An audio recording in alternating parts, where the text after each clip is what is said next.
नमस्कार मित्रों, मेरा परिचय देता हूँ। मेरा नाम है राहुल मेहता। मैं राइट टू रिकॉल ग्रुप चला रहा हूँ और मैंने 1990 में आईआईटी दिल्ली से बीटेक किया। उसके बाद मैंने यूएस में मास्टर्स किया और वहाँ सॉफ्टवेयर में जॉब कॉन्ट्रैक्ट था। 1999 में मैं वापस आया और पिछले 13 साल से मैं राइट टू रिकॉल के कानूनों का प्रचार कर रहा हूँ कि right to recall, MRCM, jury system, बहुत सारे कानूनों का प्रचार कर रहा हूँ।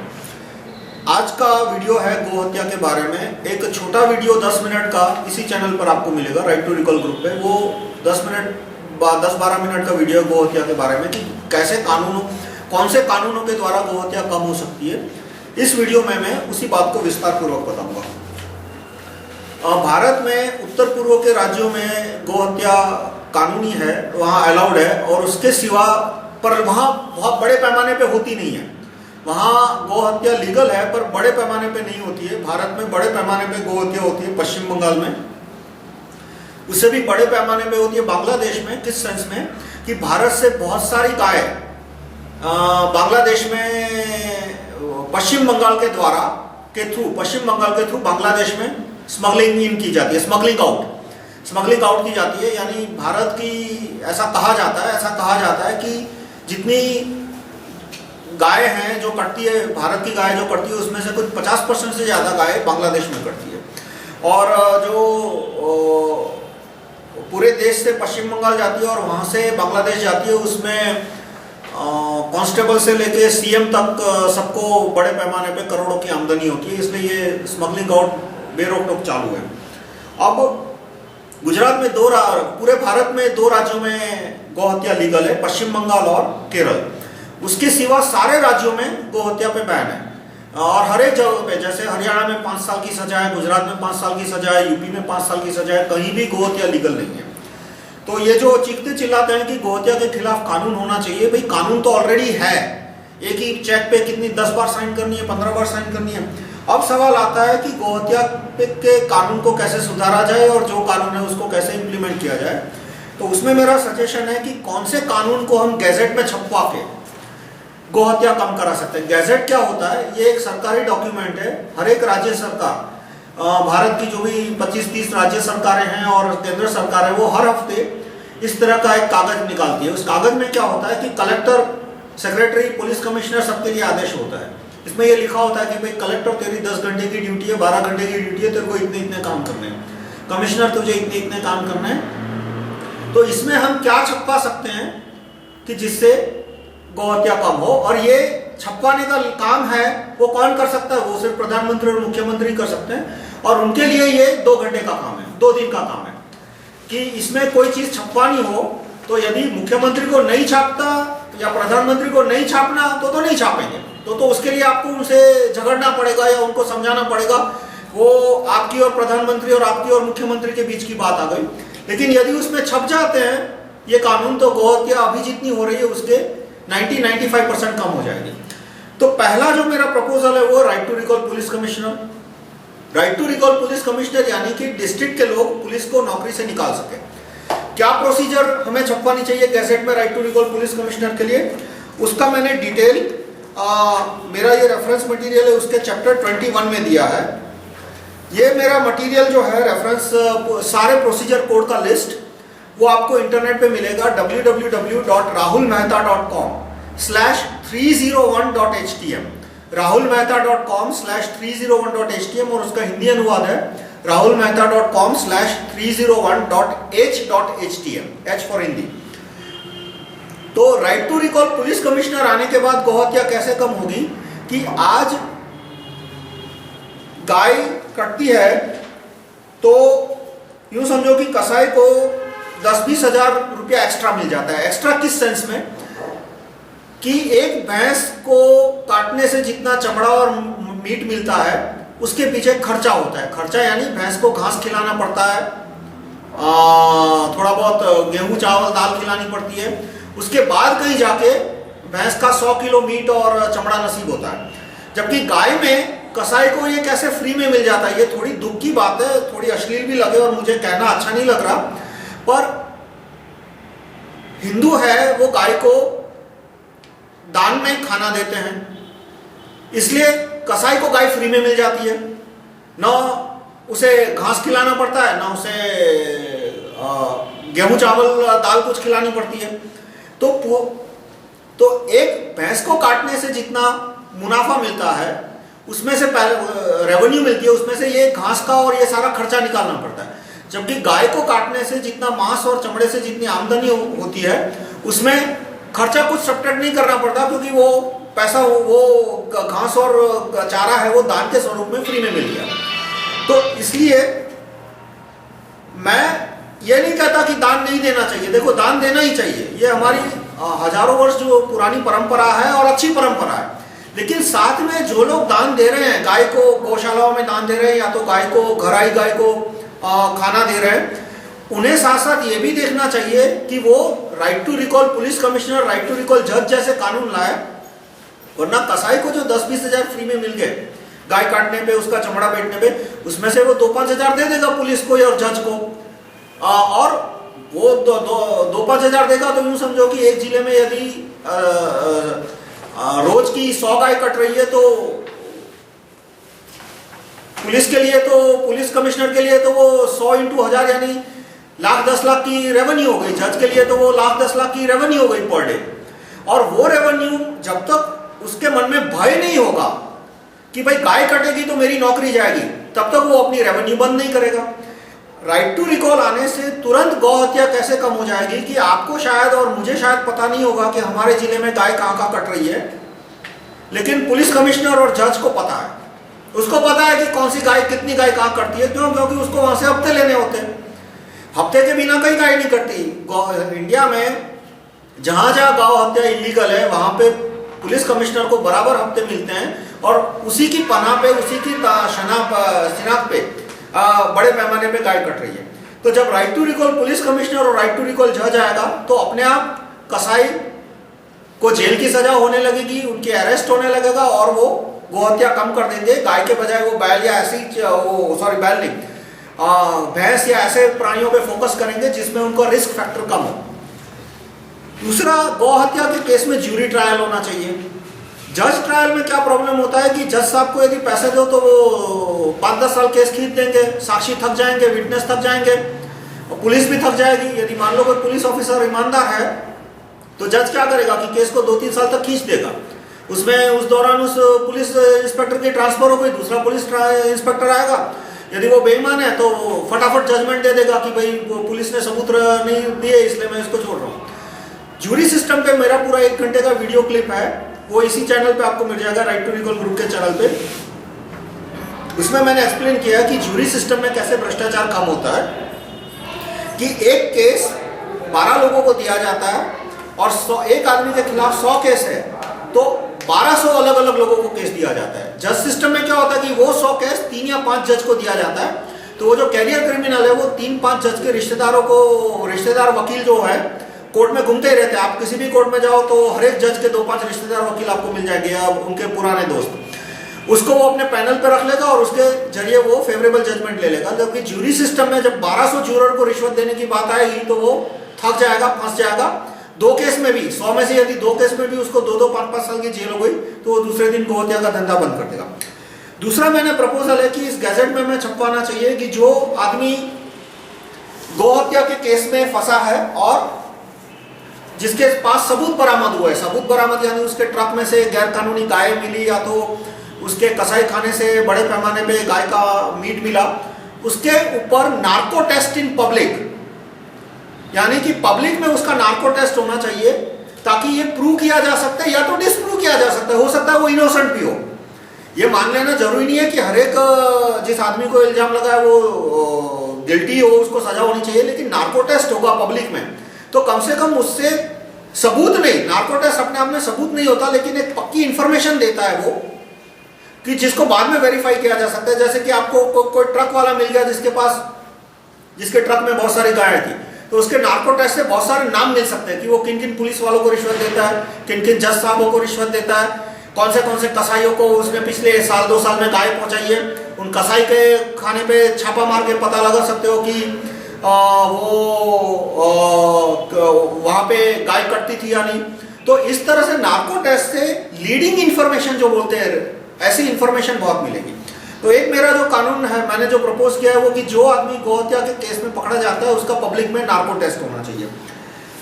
उसके बाद आता है इकोनॉमिक लॉज।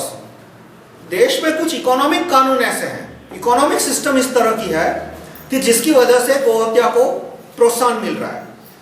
और कौन से हमें कानून बदलने चाहिए कि जिससे गोहत्या कम हो? तो पहला है कि केमिकल फर्टिलाइजर को सब्सिडी मिल रही है, वो हर साल 15% कम होनी चाहिए। तो जैसे जैसे केमिकल फर्टिलाइजर की सब्सिडी कम होगी वैसे वैसे खाद का महत्व, प्राकृतिक खाद का महत्व, गोबर का महत्व बढ़ता जाएगा और गोहत्या कम होगी। उसके बाद कानून बनाना चाहिए कि गाय का जो दूध है उस पर लेबल लगे कि वो जर्सी गाय का दूध है या वो देसी गाय का दूध है। क्योंकि काफी लोग गाय का दूध देख के भी क्यों नहीं खरीदते? उन्हें पता है कि गाय का दूध अच्छा है, क्योंकि वो बोलेंगे भी ये तो जर्सी गाय का दूध भी हो सकता है। और जर्सी गाय के दूध में तो कोई मेडिसिनल वैल्यू नहीं है, कोई न्यूट्रिशन वैल्यू नहीं है, वो तो भैंस के दूध के जैसा ही दूध है। आप किसी भी आयुर्वेद के व्यक्ति से पूछ लीजिए या कोई भी व्यक्ति जो कि काफी सालों से गौशाला से संबंधित सेवा कार्य में लगा, वो साफ साफ कहेंगे कि जर्सी गाय किसी भी एंगल से उसके दूध में कोई भी मेडिसिनल या न्यूट्रिशन वैल्यू नहीं है। तो ये कानून बनाना चाहिए कि जिसे जर्सी गाय का दूध बेचना है भले बेचे, पर वो उसके दूध पे लेबल होना चाहिए कि ये जर्सी गाय का दूध है और दूसरे पे लेबल हो कि ये देसी गाय और गिरकी गाय का दूध है। दूसरा, गाय के चमड़े पे बैन आ जाना चाहिए। गाय के चमड़े पे यानी कि जूता और दूसरी चीजों में जो चमड़ा इस्तेमाल होता है, तो कानून पास किया जाए कि उसमें गाय का चमड़ा नहीं इस्तेमाल हो सकता। गाय का चमड़ा जमीन में दफना दो या तो गाय की मृत्यु होने पे उसको जला दो या जो करना है करो, पर वो किसी भी हालत में जूते या किसी और वस्तु में नहीं जाना चाहिए। तो इससे गाय मारने का जो प्रॉफिट है वो अपने आप कम हो जाएगा। आज एक गाय को मारने पे अलग अलग अंदाज मुझे मिले। कोई बोलते हैं कि चमड़े की कीमत 1000 रुपए, कोई बोलते हैं कि चमड़े की कीमत 2-3-4 हजार तक जाती है। वो गाय की नस्ल पे डिपेंड करता है, एज पे डिपेंड करता है। लेकिन यदि गाय के चमड़े पे संपूर्ण पाबंदी आ जाती है तो उतना 1000, 2000, 5000 का मुनाफा कम हो गया तो अपने आप उतनी गाय कम कटेगी।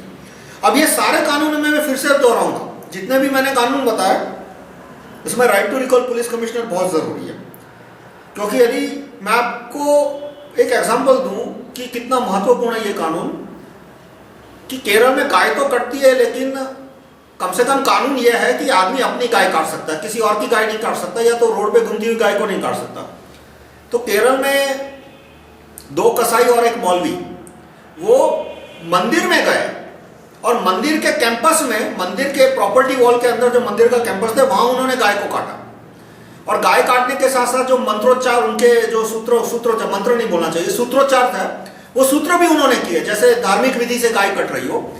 तो कैंपस के अंदर गाय काटी तो हो हल्ला हो गया, भीड़ इकट्ठा हो गई, पुलिस आई दिखाने के लिए। पुलिस ने तीनों को अरेस्ट किया, वो रिश्वत देके मौलवी को छोड़ दिया। वो पुलिस कमिश्नर ने रिश्वत लेके मौलवी को छोड़ दिया कि भाई तू भाग जा, बस। 2 कसाई और वो 3 लोग उस पर इतना लूला लंगड़ा केस फाइल किया और उसका भी जजमेंट 5 साल तक नहीं आएगा। तो उस जिले के लोगों के पास right to recall police commissioner नहीं है। उसका नतीजा क्या निकला कि कसाई खाने के अंदर गैर कानूनी कटने वाली गाय को तो छोड़ दीजिए, मंदिर के अंदर गाय कटती है और पुलिस रिश्वत लेके जो आरोपी, जो क्रिमिनल है उनको छोड़ देती है। और इसका जजमेंट भी आप 3-4 साल तक तो आएगा ही नहीं जजमेंट। उसका जजमेंट भी आएगा तो अभी तक जो हुआ है उसके आधार पे मैं कह रहा हूं कि अभी तक जो हुआ उसके आधार पे मैं कह रहा हूं कि ये 3 लोगों को 2 दिन की भी सजा नहीं होगी। और जहां मुझे पता नहीं है, पर जहां तक मेरा मानना है जज ने ऑलरेडी बेल दे दिया होगा रिश्वत लेके। तो राइट टू रिकॉल जज और right to recall police commissioner तो बहुत ही ज्यादा इंपॉर्टेंट है। उसके बिना तो ये सारे कानून बकवास है। अब एक और जो मेरा प्रपोजल है कि एक गाय की एक राज्य से दूसरे राज्य में सेल या मूवमेंट नहीं होनी चाहिए। यानी कि गाय जिस राज्य में पैदा हुई है उसी राज्य में मरेगी। एक राज्य से यदि दूसरे राज्य कोई ट्रक जा रहा है या कोई भी वाहन जा रहा है और उसमें गाय मिली तो उस ट्रक को उसी वक्त वहीं जला दिया जाएगा। यह क्यों जरूरी है कि कुछ राज्यों में गोहत्या लीगल है या तो वहां की पुलिस ज्यादा करप्ट है इसलिए बड़े पैमाने पे चलती है, या तो उस राज्य से जैसे पश्चिम बंगाल से आसानी से गायों को बांग्लादेश भेजा जा सकता है। तो यदि कानून में प्रावधान है कि भाई आप यूपी से गाय बिहार ले जा सकते हैं, कानूनी बिहार से फिर पश्चिम बंगाल ले जा सकते हैं, तो पश्चिम बंगाल से तो 2 घंटे में वो गाय बांग्लादेश चली जाएगी। तो वो रोकने के लिए क्या करना चाहिए कि भाई यही कानून होना चाहिए कि भाई यूपी की जो गाय है वो पूरी जिंदगी यूपी में ही रहेगी, एक दिन के लिए भी वो बिहार नहीं जा सकती। बिहार की जो गाय है वो बिहार में ही रहेगी पूरी जिंदगी, एक दिन के लिए भी वो बांग्लादेश पश्चिम बंगाल नहीं जा सकती। तो इससे अपने आप जो गैर कानूनी कत्ल खानों पे या कानूनी कत्ल खानों तक गाय का जो फ्लो है, पूरे इंडिया से गाय लीगली गुजरात से मध्य प्रदेश जाती है, मध्य प्रदेश से बिहार जाती है, बिहार से पश्चिम बंगाल जाती है, वो पूरा फ्लो लीगल है। तो वो लीगल फ्लो भी जो गाय का है वो बंद हो जाएगा। तो ये मेरा दूसरा कानून हमें गैजेट में छपवाना चाहिए कि एक राज्य से गाय दूसरे राज्य में नहीं आएगी, उससे थोड़ी बहुत इनएफिशिएंसी आ जाए तो भले आ जाए। और मैं कार्यकर्ताओं से निवेदन करूंगा कि वो उनके जो भी पहचान में एमपी, एमएलए, मिनिस्टर और बाकी पॉलिटिकल पार्टी के कार्यकर्ता हैं, उनसे कुछ सवाल पूछें कि आज तक उन्होंने ये कानून क्यों नहीं बनवाया कि गाय के चमड़े पे बैन हो। ये तो साफ साफ इकोनॉमिक्स है कि यदि गाय के चमड़े पे बैन आ जाएगा तो उतनी गाय कम कटेगी। दूसरा, उन्होंने केमिकल फर्टिलाइजर पे सब्सिडी खत्म करने की बात क्यों नहीं कर रहे? क्यों वो केमिकल फर्टिलाइजर को सपोर्ट दे रहे हैं? केमिकल फर्टिलाइजर के पीछे एक बहुत बड़ी साजिश है, इंटरनेशनल साजिश इस तरह से है कि जितना ज्यादा केमिकल फर्टिलाइजर को सब्सिडी देंगे उतना किसान गोबर कम इस्तेमाल करेगा, गोबर कम इस्तेमाल करेगा तो उतनी गाय बैल भैंस ज्यादा कटेगी। और एक पॉइंट के बाद जब मल्टीनेशनल कंपनियां देखेंगी कि भाई इस देश में अब गाय भैंस बैल बहुत कम हो गए हैं, गोबर इस देश में बहुत कम पैदा हो रहा है, तब वो केमिकल फर्टिलाइजर के लिए जो मटेरियल इंपोर्ट होता है, बहुत सारा केमिकल फर्टिलाइजर के मैन्युफैक्चरिंग में बहुत सारा मटेरियल है वो इंपोर्ट किया जाता है, तब वो इंपोर्ट करने वाली आइटम का दाम 5 गुना कर देंगे। तो तब आप क्या करोगे? केमिकल फर्टिलाइजर अभी वो एक्सपोर्ट कर रहे हैं ताकि थोड़े कम मुनाफे पे एक्सपोर्ट कर रहे हैं, ऐसा नहीं मुनाफा नहीं ले रहे, कम मुनाफे पे एक्सपोर्ट कर रहे हैं ताकि केमिकल फर्टिलाइजर का बड़े पैमाने पे उपयोग हो। दूसरा, केमिकल फर्टिलाइजर से जमीन है वो खराब हो जाती है, उसमें क्षार बढ़ जाता है और जमीन एक तरह से हर साल फिर उसमें केमिकल फर्टिलाइजर डालना पड़ता है और कुछ कुछ नस्लें वहां पे फिर पैदा होनी बंद हो जाती है, उगनी बंद हो जाती है। आप पैदा तो वहां डाल सकते हो बीज पर, वो बीज उगेगा ही नहीं। तो ये ऑलरेडी बहुत सारी जमीन केमिकल फर्टिलाइजर से खराब हो चुकी है, तो केमिकल फर्टिलाइजर की सब्सिडी कम हो सकती है, पर उसमें बहुत बड़ा करप्शन है। किस तरह से कि केंद्र सरकार या राज्य सरकार जो फर्टिलाइजर कंपनियों को पैसा देती है, हर साल मेरे ख्याल से 30,000 करोड़ जितनी केमिकल फर्टिलाइजर को सब्सिडी दी जाती है, उसका करीब यूं समझो 20-25% मिनिस्टर अधिकारियों को रिश्वत के तौर पे मिल जाता है। केमिकल फर्टिलाइजर की सब्सिडी सीधी किसानों को नहीं दी जाती, ये सब्सिडी फैक्ट्री को दी जाती है और जो फैक्ट्री के मालिक होते हैं वो सीधा उसका एक 20-25% हिस्सा मिनिस्टर और अधिकारियों को दे देते हैं, इसलिए पूरी केमिकल फर्टिलाइजर की सब्सिडी चल रही है। मेरा प्रपोजल ये है कि केमिकल फर्टिलाइजर की सब्सिडी हर साल 15-20% कम की जाए ताकि 5-7 साल में वो सब्सिडी जीरो हो जाए, तो ऑटोमेटिकली लोग गोबर का ज्यादा इस्तेमाल करेंगे। इससे अनाज का दाम थोड़ा बढ़ेगा तो राशन कार्ड की दुकान की सब्सिडी बढ़ा देनी चाहिए। मतलब मान लो केमिकल फर्टिलाइजर की सब्सिडी कम कर दी और उसकी वजह से जो गेहूं 12 रुपए किलो है वो 15 रुपए किलो हो गया, तो राशन कार्ड की दुकान पे वो गेहूं 4 रुपए किलो ही मिलना चाहिए और अभी सब्सिडी 8 रुपया किलो है, वो बढ़ा के 11 रुपए किलो हो जानी चाहिए। तो केमिकल फर्टिलाइजर की सब्सिडी जो पैसा है वो राशन कार्ड की दुकान के द्वारा नागरिकों तक पहुंचेगा, तो इससे ऑटोमेटिकली सारे जीवों की हत्या कम होगी। सारे जीवों की हत्या कैसे कम होगी कि जब गेहूं का दाम बढ़ेगा तो गरीब आदमी को तो कोई फर्क नहीं पड़ेगा, क्योंकि राशन कार्ड में तो वो गेहूं पहले भी 4 रुपए किलो बिक रहा था, अभी भी 4 रुपए किलो बिक रहा है।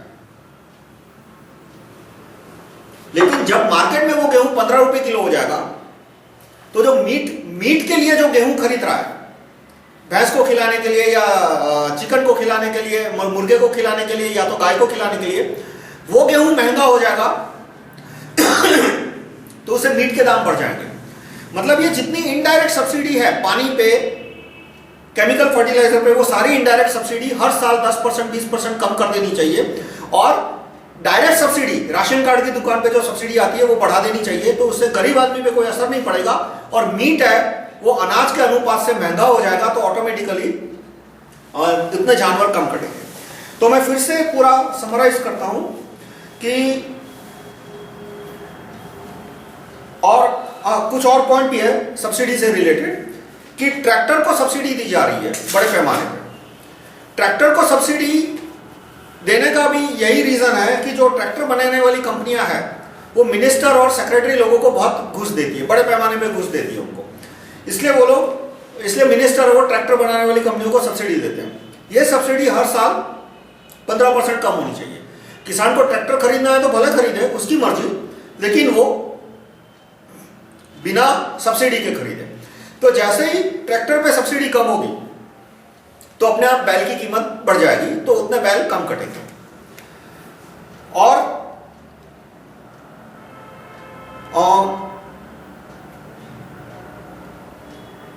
तो ये सारे पॉइंट मैं फिर से एक बार शॉर्ट में कवर करता हूं कि कौन से कानून हम मुख्यमंत्री और प्रधानमंत्री को कह के गैजेट में छपवा सकते हैं।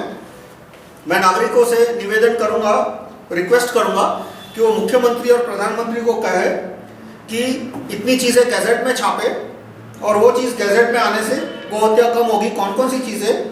एक तो right to recall police commissioner, right to recall district जज, right to recall public prosecutor. दूसरा कि गोहत्या के जितने भी केस है वो जज के थ्रू नहीं, ज्यूरी के थ्रू होने चाहिए। दूसरा नार्को टेस्ट इन पब्लिक, कि पब्लिक में नार्को टेस्ट होना चाहिए जो गोहत्या में पकड़ा जाए, ताकि बहुत सारी इंफॉर्मेशन बाहर आ सके। फिर एक गाय की दूसरे राज्य में, एक राज्य से दूसरे राज्य में कोई मूवमेंट नहीं हो सकती,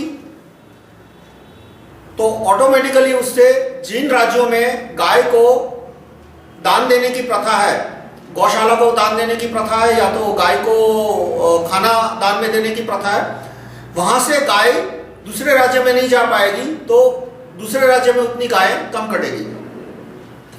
गाय के चमड़े पे पाबंदी आनी चाहिए। गाय के चमड़े का कहीं भी उपयोग नहीं होना चाहिए, जूते में या दूसरी चीजों में।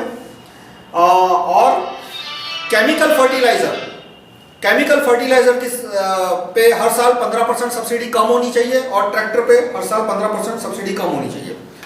इसमें थोड़ा साइड टॉपिक है, वो है नार्को टेस्ट का, नार्को टेस्ट इन पब्लिक। मैं थोड़ा और इसमें विस्तार से कहूंगा, क्योंकि ये आतंकवाद और दूसरी चीजों से भी काफी रिलेट करता है।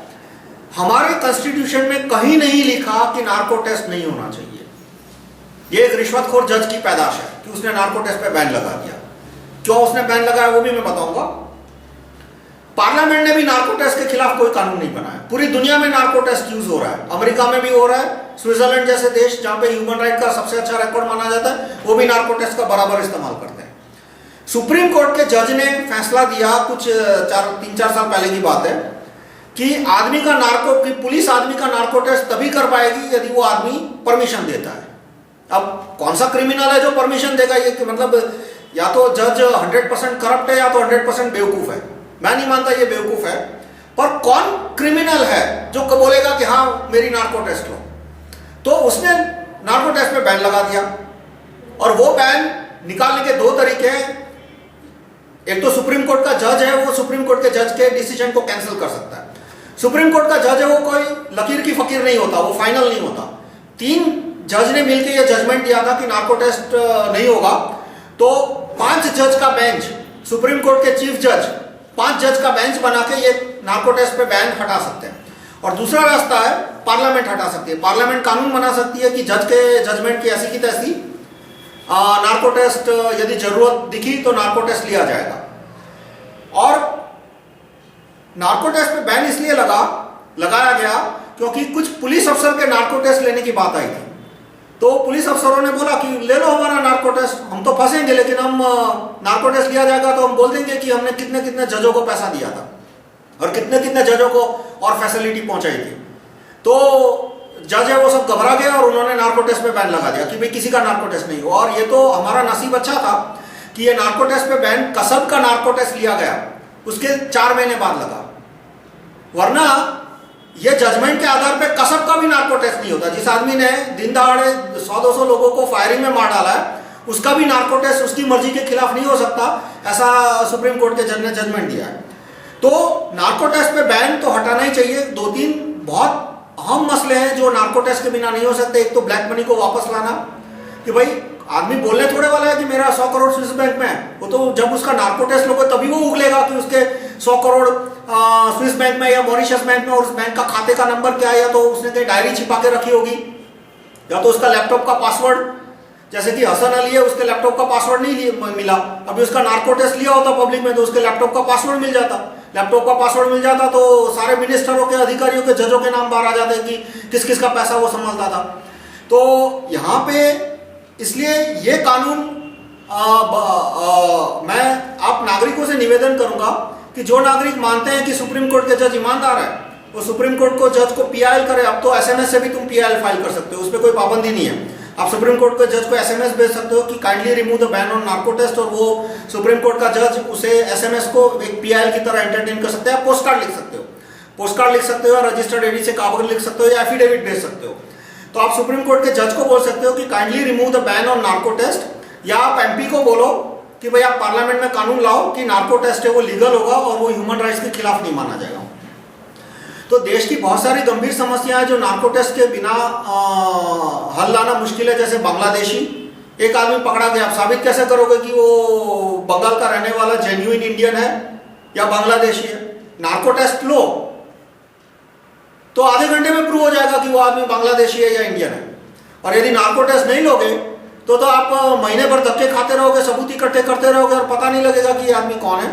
इसी तरह से ये ब्लैक मनी का इश्यू है कि या तो करप्शन का, हाई केसेस ऑफ करप्शन, जैसे राजा का नार्को टेस्ट लो, जो मेरी एक दरखास्त है कि राजा का पब्लिक में नार्को टेस्ट होना चाहिए।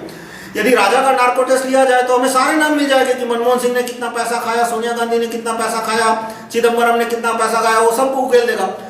ये नहीं बोलता कि उसे सबूत की तरह मानना चाहिए, पर इसमें वो कोई टेंजिबल इंफॉर्मेशन भी दे सकता है। मान लो उसने बोल दिया कि भाई उसने इधर इधर डायरी छिपा के रखी है और डायरी मिल गई, तो डायरी में उसके जहां जहां बैंक अकाउंट है उसके नंबर मिल सकते हैं, तो वो सबूत बन गया।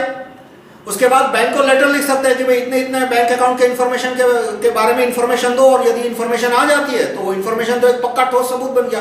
तो नार्को टेस्ट को मैं ये नहीं बोलता कि सबूत माना जाए, पर नार्को टेस्ट का बड़े पैमाने पे उपयोग होना चाहिए। और नार्को टेस्ट इन पब्लिक, देखो 2-5 पुलिस वाले कमरे के अंदर नार्को टेस्ट ले ले और बाहर कुछ भी बोल देते तो हमें पता नहीं लगेगा कि उसने क्या बोला और कौन झूठ बोल रहा है और कौन सच बोल रहा है।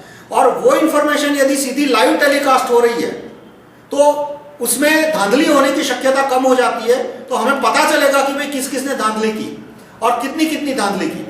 तो ये गोहत्या के रिलेटेड वीडियो था मेरा। नार्को टेस्ट के रिलेटेड एक और वीडियो मैं बाद में बनाने वाला हूं कि क्यों नार्को टेस्ट को बड़े पैमाने पे इस्तेमाल होना चाहिए और नार्को टेस्ट इन पब्लिक, और उसके संदर्भ में मैंने जो कानून प्रपोज किया उसके बारे में भी उसमें बताऊंगा। लेकिन जहां तक गोहत्या का सवाल है, हमें मुख्यमंत्री और प्रधानमंत्री से विनती करनी चाहिए कि वो नार्को टेस्ट इन पब्लिक के लिए एक गैजेट नोटिफिकेशन गैजेट में छापे, और यदि सुप्रीम कोर्ट के जज उसको कैंसिल करते हैं, सुप्रीम कोर्ट के जज और हाई कोर्ट के पास पावर होता है कि वो किसी भी गैजेट नोटिफिकेशन को कैंसिल करते हैं, तो हम उनसे निपट लेंगे बाद में।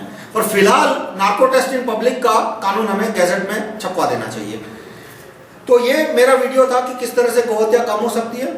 और मैं अंत में कहूंगा कि बाकी पार्टियों के नेता वगैरह से मैंने बात की, मैंने नाम नहीं लेना, पर वो साफ साफ बोलते हैं कि भाई हमें 2 ही काम करने हैं। एक तो हमें गोहत्या के नाम पे वोट बटोरने हैं, और दूसरा हमें गोहत्या कम करना, मतलब गाय के नाम पे हमें गौशालाओं के लिए पैसा बटोरना है। उनको मैंने बोला कि एक कानून तो पास करो कि गाय के दूध की जो थैली है उस पर लेबल लगना कंपलसरी हो कि ये जर्सी गाय का दूध है या देसी गाय का दूध है। तो वो लेबल के कानून में भी उनको इंटरेस्ट नहीं दिखाया। फिर मैंने बोला कम से कम एक दूसरा कानून तो पास करो कि गाय का चमड़ा का इस्तेमाल नहीं होना चाहिए, तो वो कानून भी पास कराने में उनको इंटरेस्ट नहीं है कि गाय का चमड़ा का इस्तेमाल नहीं करना चाहिए। तो पार्टियों के नाम नहीं लेने पर मुझे एक भी पार्टी का एक भी नेता नहीं मिला, एमएलए एमपी की बात करूं, कि जिसे इनमें से एक भी कानून में इंटरेस्ट हो। इसलिए मैं आप नागरिकों से रिक्वेस्ट करूंगा कि वो आप इस कानून के बारे में दूसरे लोगों को इन्फॉर्मेशन दें, और जितने भी MP MLA chief minister prime minister है उनको कहे कि ये कानून गैजेट में छपवाने के लिए उनकी मदद करें। धन्यवाद।